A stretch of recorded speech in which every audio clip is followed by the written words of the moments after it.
L'autosuffisance, pour moi, c'était une opportunité de passer du temps avec mes enfants. Première fois, ça nous arrive, hein? Ah ben. De cuisiner, d'aller dans le jardin. Oh, qui veut ramasser des fraises pour la crème glacée? On fait melon fraise. Ça avait un aspect un peu écologique, avoir le moins d'impact possible. On n'est pas obligé de jeter grand-chose, très peu d'emballage. Fait que là, c'était toute la découverte de comment prolonger la saison puis avoir des aliments quand même sains puis bons à manger pour conserver nos récoltes. Là, tout ce que tu vois qui est mûr, tu peux les ramasser. Wow! Moi, j'ai jamais mangé diversifié comme ça dans ma jeunesse. On mange des cantaloupes, des prunes, des poires, des pêches, des mûres. On doit avoir entre 80 et 100 variétés de pommes. On presse notre jus, donc on achète du jus de pomme. Puis beaucoup de ces fruits-là, quand on en a trop, on les congèle. Puis quand on sort de nos propres meules de fromage, on fait un grilled cheese. Bien, on coupe un peu plus gros qu'à l'épicerie parce qu'on dirait qu'on a l'impression qu'on en a en quantité infinie. Acheter des frites, non, on n'achète pas de frites. On a nos patates, qui se conservent très très bien. Puis le seigle, bien, on l'utilise pour faire notre farine. Tout le reste, on l'a récolté. Ça, c'est pour les oiseaux. Puis de voir aussi les cycles de la vie. Donc, plus tard, on va avoir de la viande, on va avoir des poules. C'est tout ce qu'on a. Puis bien évidemment, si on a ça de reste, c'est parce qu'il doit y avoir un renard à quelque part.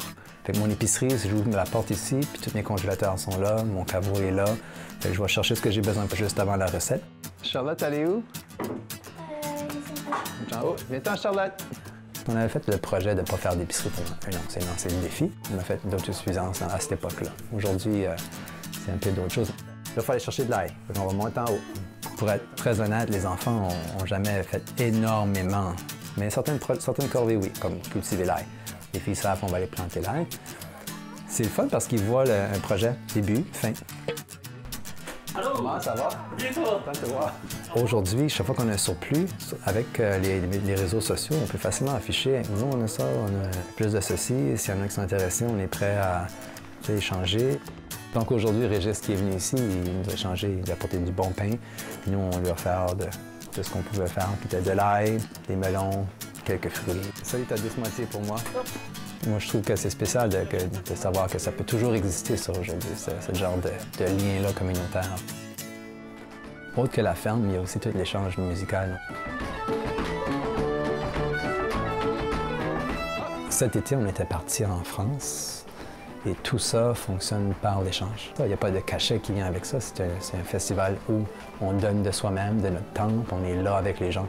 Puis en retour, c'est l'expérience. All right. Bon appétit, tout le monde. Dans le fond, on n'est plus dans 100% autosuffisant. Il y a des choses qu'on a mis de côté pour équilibrer un peu tous les aspects des vies occupées, des sports, puis de la musique. Mais on garde énormément de ce qu'on a fait, par contre. C'est même pas du cocon. Hey, savais-tu que tu peux retrouver des épisodes complets sur notre chaîne YouTube? Abonne-toi à la chaîne On y va pour ne rien manquer. À bientôt!